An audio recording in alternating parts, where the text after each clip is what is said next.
Essen im Grunde hat für mich ganz, ganz viel mit Genuss zu tun. Und darum ist mir einfach wichtig, dass die Lebensmittel frisch sind, von guter Qualität. Und sind wir mal ehrlich, so eine Tomate aus dem eigenen Garten, es ist einfach traumhaft. Die riecht schon so frisch und je nach Saison greife ich dann wirklich auch gern auf Zutaten zurück, die im Garten wachsen oder vom Wochenmarkt sind. Und so ja, kann man das ganze Jahr eigentlich durchvariieren.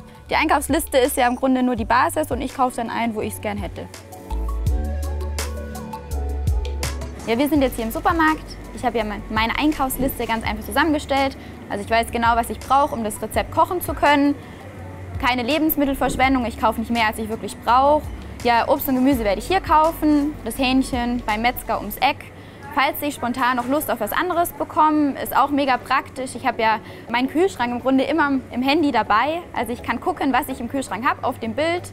Quark ist noch da, super. Muss ich nicht einkaufen, also schnell die Himbeeren eingepackt und ja, heute Abend gibt es auch noch Nachtisch.